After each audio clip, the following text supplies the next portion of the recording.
Okay, everyone. Now we already met the famous Robert Cantley and Diana himself and herself. Maybe you wanna say something, Mr. Robert? Thank you. Selamat pagi untuk customer BE di Indonesia. Terima kasih telah menjadi customer loyal kami. Sorry for the poor Indonesian, but Yeah, but it's okay. I'm It's trying. very good. Yeah, as you know, maybe in Indonesia you also have a very big market for Nepenthes, and we are very happy to be one of your distributor.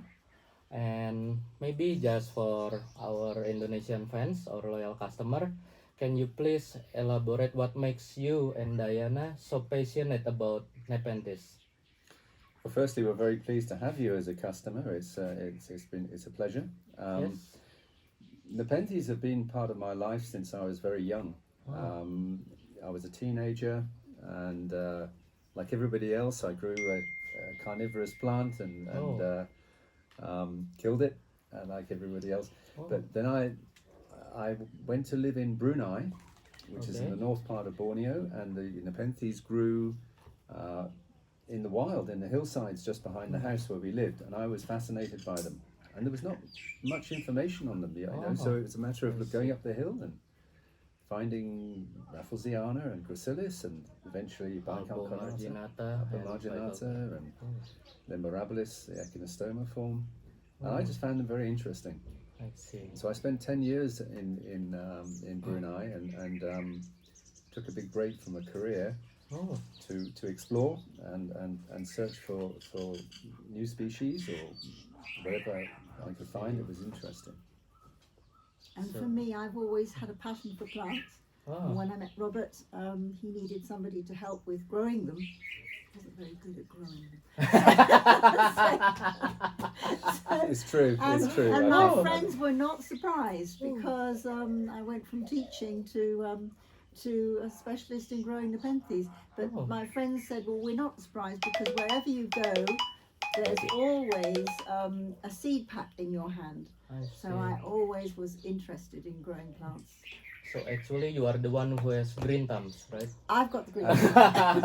Absolutely. I'm an engineer by profession and a Oh. scientist, but I studied the plants when I was younger, and I learned a lot about the plants themselves and the physiology of the plants. But when it came to growing them, I wasn't all that good.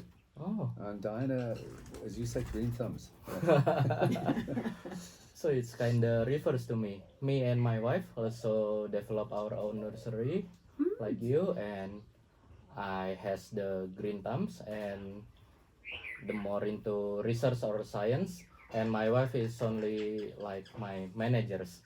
Yeah. Whenever I go undisciplined, Well, it- that's she caps. that happens with time for everybody. Yeah, I think we complement each other. Yeah, especially in yeah. areas. We can relate to that. Yeah. But it's a new insight that actually everyone thinking that Rob has the green thumb, but actually you, the woman behind. And I keep Robert on the straight and narrow. No, I haven't got the patience to grow the plants to the same degree that Diana does. I won't talk to them or anything like that. Those things that you have to do. But I do love them. Yeah, I can grow them, but not as well as Diana. But one thing very positive, I think you already visit a lot of habitats, right? So you know the perspective of how they grow. That's a key thing. That's a key Yeah. thing. People often, when they're growing them at home or in their greenhouses, they forget that if they just try to emulate to copy the natural habitat conditions, Yes. that's the best thing you can do. Hmm. You can't always have all the factors exactly right, but you have the light, you have the humidity, you have the temperature, you have the media. But if you get most of them right, the plants will grow well. Yes. To grow them up to absolute exhibition standard, you have to have everything right, and that's not so easy. That's what I've always told you guys, that we always learn, we must always learn from the habitat of Nepenthes. Yes. So that's the key to grow them, right? Yes, it is. It is Nature always teaches us everything. They spent millions of years adapting to the natural conditions. We can't suddenly change them overnight. But sometimes it's not easy for a grower growing indoors on a windowsill to actually make everything perfect. But if you get 4 out of 5 factors right, you'll be able to grow the plants. I see. Like compensation. Yes, yeah. And also that's where the hybridization comes in.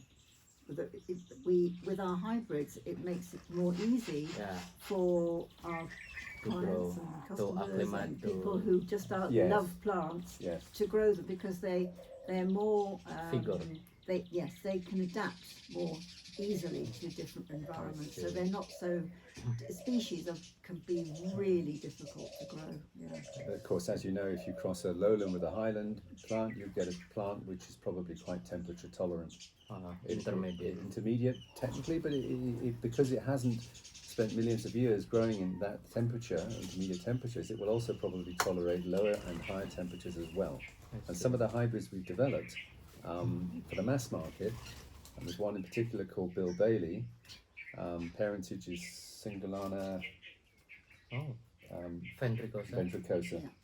Should remember that. That wit has been found to tolerate even temperatures down to 0 degrees Celsius, because it's a very vigorous hybrid. So hybridization is the key to producing plants that people can grow more easily at home on their windowsills. Very few species. So it's getting more accepted for the market, right? I think so, yes. And yes, this light aspect also, windowsills is fine, but everybody doesn't want to have them on the windowsill. You want to have them somewhere on a coffee table or something. And they will grow well with these LED lights. Grow light. Yes. Yep. Yes. But even and they're more available now too, aren't they? I think. to be honest, even a cheap LED light, like the sort of light you can use for a reading light on a stand, the plant we've got them growing. We've done huge amounts of experiments because we had a mass market product into a supermarket chain in Europe. We shipped 18,000 units. You can grow them under almost any LED light. It doesn't have to be an expensive grow light. The cheap grow lights, the plants will still grow. In fact, we have some, I think, in the office that we can show. Still there. Sure. Interesting. I noticed some lights still on there. They're not properly looked after, but IKEA. Good. yeah, the IKEA also is a big supermarket chain that sell lights which are quite cheap for growing things. And stuff, Oh, we've got some hanging up in the house.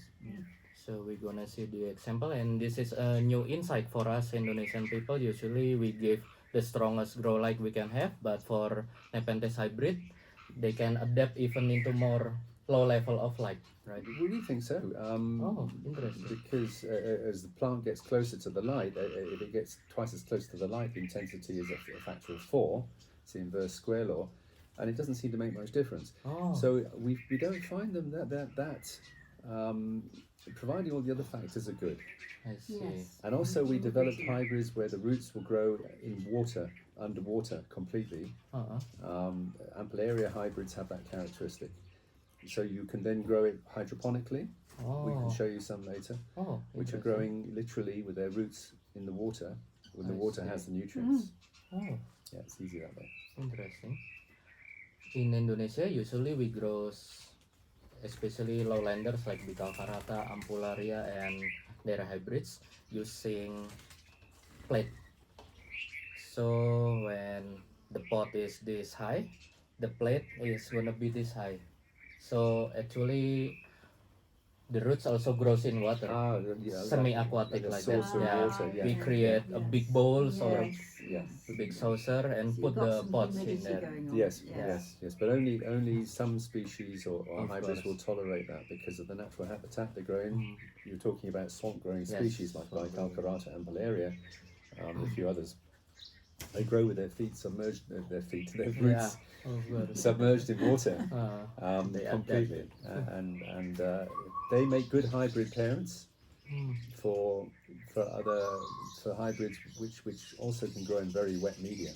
I see. Whereas a lot of the highland species, as you know, they need a lot of air around the roots, and that's actually more difficult for many hobbyists to create that condition.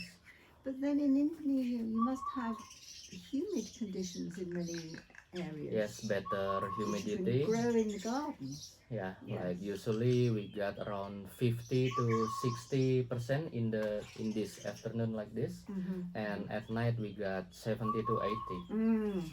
Yes. Yes, that's very Yeah, good. even in indoor areas like that, we usually get 50% humidity. Yes, it's That's- tough when you start bringing them indoors. Yeah, But it's 50% not. is Getting a bit- still sufficient compared with Yeah. some countries Hybrids. where in temperate countries they're using central heating in the winter. The humidity is Oh, very yeah. very low, I and see. it's extremely difficult to grow Nepenthes there. So that's why windowsill terms is not popular in Indonesia.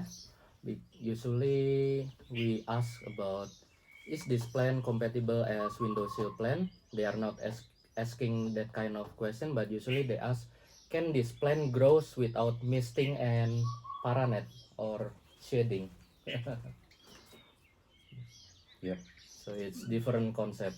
Yes. It is. Windowsill plants is not popular in Indonesia, especially for Nepenthes.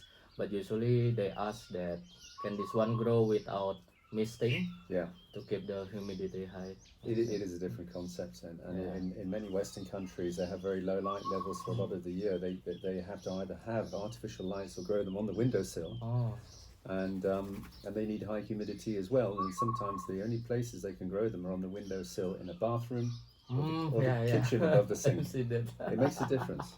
Yeah. I also noticed. And since we are talking about hybrids, may we know which Nepenthes species and Nepenthes hybrid that become your favorite from you and you, Diana? For me, it's Veitchii. Veitchii as species. Yes.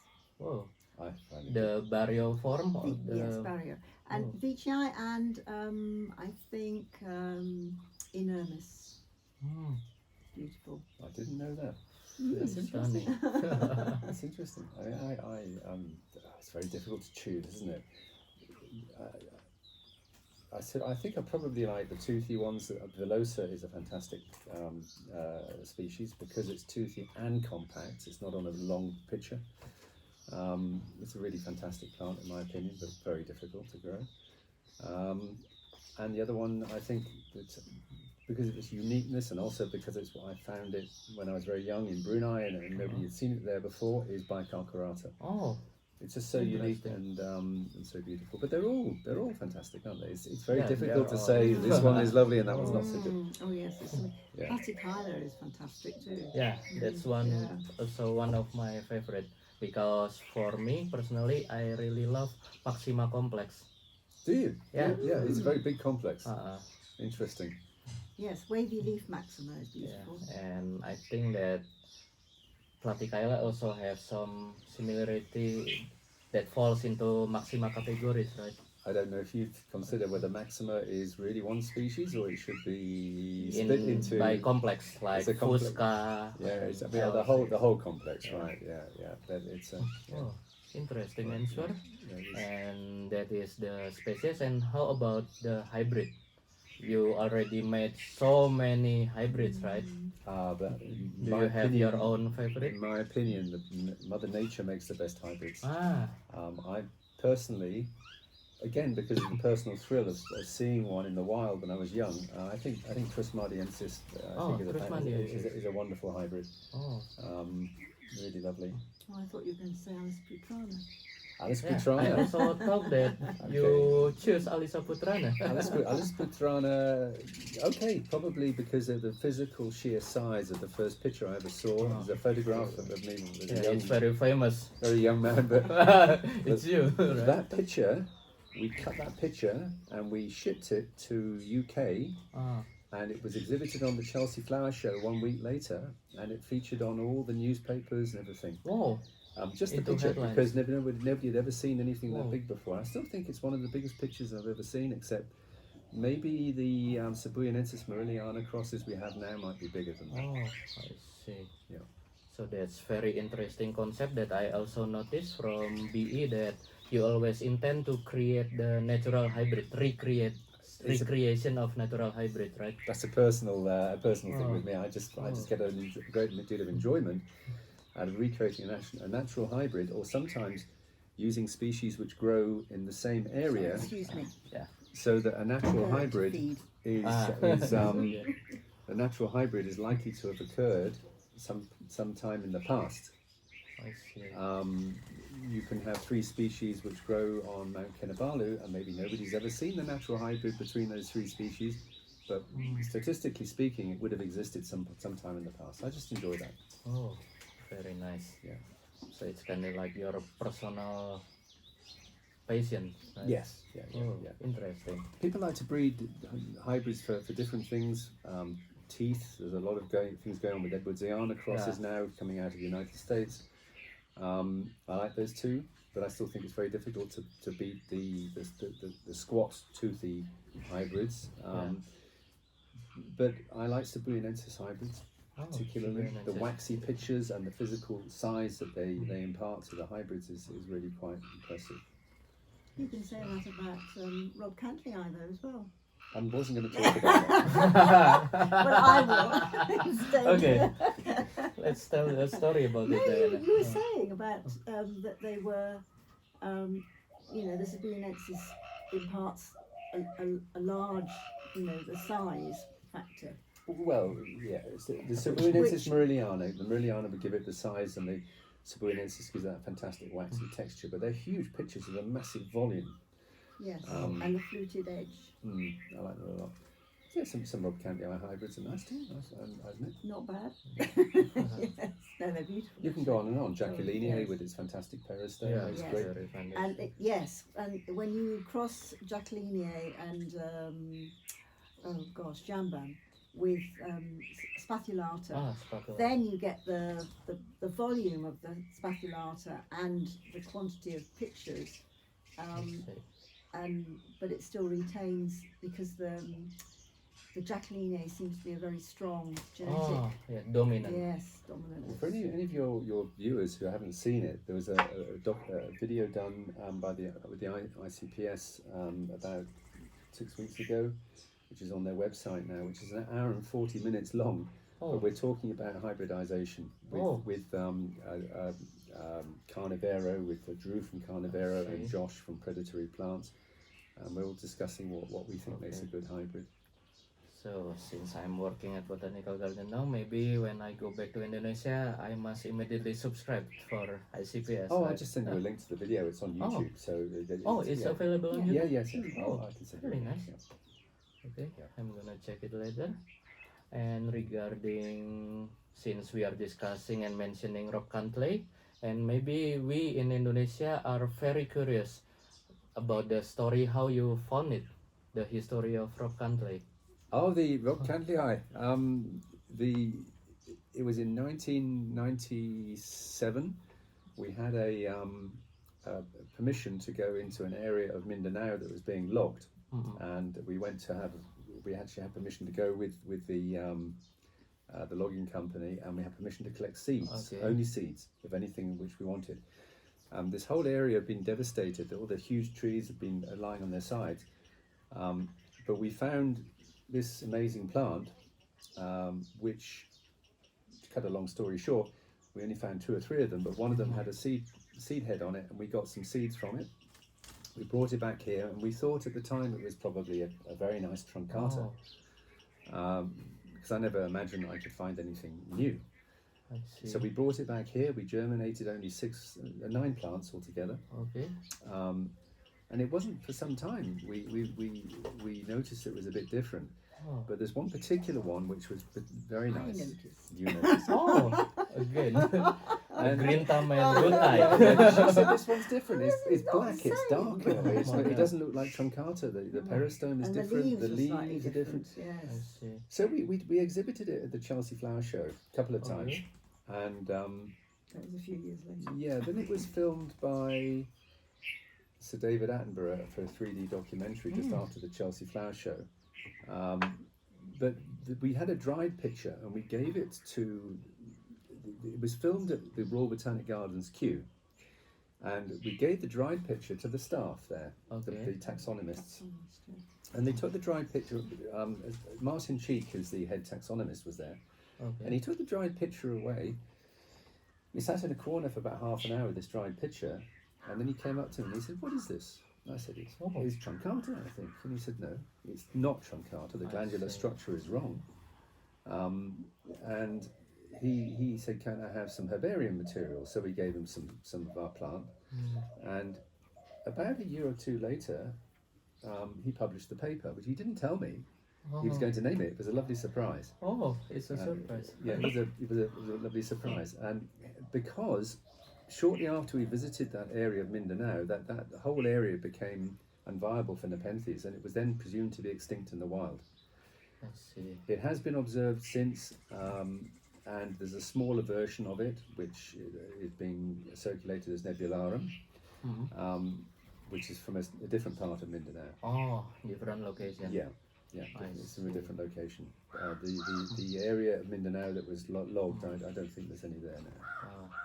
And regarding rock cantley, since so many growers and enthusiasts in Indonesia always curious, can it grow in lowlands for rock cantley? We did have it in our lowland nurseries for a while, but it doesn't grow very well. I see.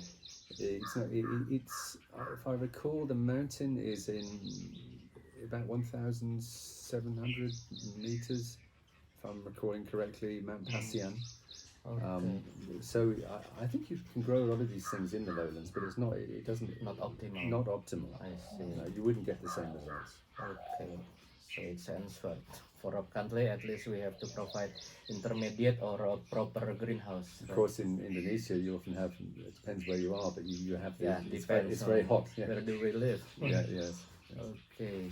Or go for a hybrid with a lowlander, Ah, because we have hybridized with lowland species. So that would be more appropriate for Robust. lowland conditions. Yeah. and may you too tell the stories about the select cultivar of cantley, which is King of Spade and Queen of Heart? Yes. That history? Yeah. The few seeds that we germinated, if I recall correctly, we had 9 plants, Okay. and before we realised it was anything very special, we'd actually sent 3 plants to foreign growers. I think 2 went to Japan, 1 went to the USA. That left us with only 6, Okay. and we still have those 6 plants. We can show them to you. Oh, But the female, the biggest female, we call Queen of Hearts. That's the one that we shipped to Chelsea Flower Show and shipped back Oh. again 4 times, 5 times. yeah, there is a photo of you with the pictures, Oh right? yes. Yeah. So we named that as a cultivar because we're using it for breeding, and it was a little bit different to the others. The King of Spades, for example, is a male, Okay. and it's a darker picture. It's black, a bit darker than the Queen of Hearts. So that's, but morphologically, there's not much difference between them. And when we bred them the first time, we had about a total of 40,000 plants we raised, which we then shipped all over the world. And we couldn't see a great deal of difference between them morphologically, which is what we believe. We had over 150 clones, didn't we? Yeah, in the lab we had 150 big clones, work. all more or less the same, which indicates to me it's probably not of hybrid origin, because otherwise there'd be variability in the form. The form is fairly stable, which is characteristic of the species. Nice to hear that. And today we have the opportunity to see the specimen of King of Spade and Queen of Heart. Queen of Hearts we show you. King of Spades is in a different nursery some distance away. We keep the males in one nursery and we keep the females in another nursery. Never put your asset in the same basket. No, that's kidding. well, they Kidding. they might play together without permission. So we, And I give permission. Oh, Who does what with whom? yeah. so we're gonna see the queen today. Yeah, you'll see the queen. The king is in a different nursery, which is basically not so well looked see. after, not so nice to photograph. Yeah, we have a nursery just here with only female plants in it. Ah, Yeah, okay. only females or plants that have not yet flowered in the nearest nursery here. Yes, the females are more photogenic. Always. Always. Woman.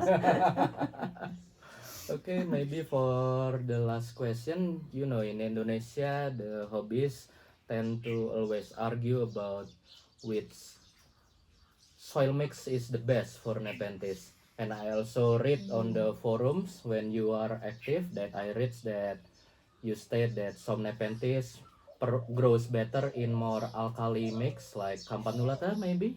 Yeah. And then I also read that you already wrote once, and I always state it to all of my customer. You state that complex soil mix usually performs better compared to monogenic mix. Right, okay. Let this be a warning to everybody. If you put something on a forum, be careful because it stays with you for the rest of your life. Digital record. Now, what we found is that some species, in Sri Lanka, we can't get different types of potting media easily. When I was growing in other countries, I've tried vermiculite, peat, perlite, moss, peat, different types, and Okay. many different things. Here, we try to focus on what's locally available, which is cocoa fiber or cocoa chips. Yes. And we acidify them before we use them to otherwise they drift very alkaline, which is very poor, very bad for the roots, and you have plant pathogenic fungi can grow in alkaline media, which is bad. So our media is generally acid, and our water is acidified to keep everything a little acid. What we found is that things like campanulata wouldn't grow well. Raya certainly didn't like that. Oh. Now, what else we're talking about? Campanulata, Raya, Pavilier, Northiana in particular. Also, we weren't growing very well in on acidic media. And if you look at those species, they tend to come from limestone outcrops, with the exception of Raya maybe. But it's not clear to me whether they grow. The limestone is really a factor, or whether they're growing in leaf litter in many cases on the rock, and the limestone is not a factor. But it just seems coincidental that the ones that grow on limestone outcrops don't like the acidic media that we use. We have to modify it. Well, also with campanulata, I think Shenli, you know Shenli? He's a Shenli. Oh, Chenley, yeah. Yes. I also admire him. Yes. He actually mentioned to us that they grow campanulata in caves, in a cave. Yeah, Yes. Chenley described that campanulata always Yeah. dwells in They grow in some kind of cave. on a limestone cliff, but in the inlet parts they don't get They direct don't water. get direct water from above. That's interesting. If you water them from above, it causes leaf rot. Oh. Yeah. Shenley's a very good taxonomist, botanist, naturalist. I mean, he spent a lot of time with us here. A lot of time, I think, over the years, looking at the plants and working with us. Anything he says is to be taken very seriously, and it's very interesting. You know, he rediscovered campanulata because it was lost. It came from Mount Kellam, that's campanulata. Ilas bungaan. Ilas Bungan, that's right. I tried to walk to Ilas Bungan when I was a 19-year-old. Interesting. Yeah, I got lost. Oh, you got lost. 3 weeks. Oh, 3 weeks. Yeah, we were very hungry when we came Searching specifically for campanulata. It wasn't there anymore. A guy called Costamans, who I think was a Bogor, wasn't he? He told us about where to find it, but he knew, I think, that it wasn't there anymore. And we went looking for it. But Shenli, many years later, discovered it in Sarawak in a similar cliff. Yeah. He was actually looking for birds through his binoculars, and he saw this yellow plant on the cliff, and he thought, that's interesting. And he's a climber. He climbed up and found it. But yeah, campanulata is a very difficult grower for many people, I think. A rewarding plant, but difficult. And I also noticed there is some reports that someone saw suspected campanulata in Philippines, right? That's news to me. That would be interesting, If wouldn't I'm it? not mistaken, also Chenley. Yeah. And his friends. There was that very recently. But it needs further confirmation, I think, Yeah. because they just view it from afar. He's probably there with a bird watching group because he leads expeditions for animal spotting and for filming, and he probably saw it through binoculars. Yeah. Yes, if anybody wants to go on a trip, get in contact with Shenli. Okay. And maybe you have advice, since a lot of people in Indonesia also seeking campanulata and pervilei. Do you have tips to grow both of it, campanulata and pervilei? Both very difficult. Yeah, they're difficult and slow. But beautiful. Beautiful. I'll be absolutely honest with you. We're not the best growers in the world of everything because we grow our plants all in the same nurseries and under the same conditions, and it's not ideal. Actually, some hobbyists and specialist growers, Yeah, they can do more to look after the plants. Yes. And some of the best plants in the world are not in our collections anymore. At one time, I think we did have the very best, but Campanulata and Pavilier, I can't really suggest any tips that you can't probably get better information from the internet these days. Yes, because we can't get all the specialist components that go into specialist mixes. We rely on the coconut fibre, and that's not necessary. We try and increase the drainage with coconut chips as well in the fibre, so that it's a looser, more open. More porous. Yes, yes. More air around the roots. But we have found that the use of, as you'll see in the nurseries, Sphagnum the moss. sphagnum moss. Yes. Yeah. I would sphagnum if you're having trouble growing something, try it in live sphagnum if you can. If you get live sphagnum, it works. It often works. You've got to remember that what we do is we're a commercial nursery. Okay. We have our own private collection, and we do a lot of breeding as well. Okay. But when we grow Campanulata and Pavilier, we grow them only to a certain size, and then we export them at that size. We don't have to grow them to a big size, I see. except we do have flowering plants for hybrids. Understood. So we focus on production, not necessarily grow them until big. I see. Yeah. Some of them we do, but we're not the best growers in the world of certain species of plants. Our conditions also, we're at a certain altitude here. The temperature conditions are not ideal for everything either. If you're growing Velosa, for example, it would like cooler temperatures than we have here. We can grow it, but very nicely, but slow. If you have a specialized facility and you cool properly, you can do a lot better than we do. So maybe to simplify, and thank you for the explanation. To simplify it, maybe you consider Campanulata as lowland, intermediate, or highland, since you already goes to Ilas Bungaan, right? Yeah, it was all burned out. We didn't find anything there, but I would say it would be intermediate, lowland to intermediate. I wouldn't say it's highland. We do grow it here in highland conditions, but I don't think it's optimal. We did grow it in lowlands as well. That wasn't optimal either. So I do suspect we're sort of intermediate highland at this altitude, and it grows okay, doesn't it? I see. Yes, but very slow, and also only to a certain size. It's very difficult here. Okay, thank We you. do flood and drain. You're very Flood welcome. and drain, Very welcome. really. Once again, thank you for the opportunity to say hello to your. I'm sorry about my terrible Bahasa Indonesia. It's okay. But we have been enjoying some very wonderful Java coffee. Yes. Thank you very much. Actually, Courtesy we of our brought Rob and Diana Chivet coffee or kopi luwak, and because of the pressure, Diana had some small incident. The coffee gets Exploded all over me. everywhere, and Diana becomes like Dako-chan, our coffee powder.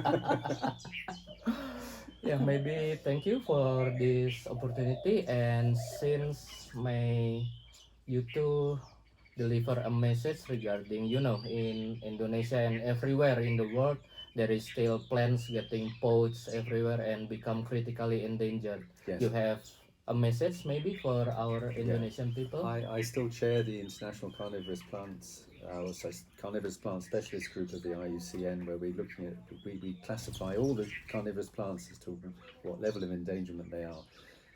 If you're a hobbyist growing these plants, all I can say is please try to buy artificially propagated plants, if at all possible. There's not enough of them left in the wild. Try and leave them alone. If you have lowland species that are common, maybe take a few cuttings or something, but don't take the whole plant. And that's my message: is try to buy legitimately artificially propagated plants rather than poached plants if you possibly can. Okay. And enjoy them. Okay, thank you very much, Mr. Robert and Mrs. Diana. And then next we should visit their nursery and lab. Thank you. Bye-bye. Oh, such a nice discussion. Yes, that was interesting.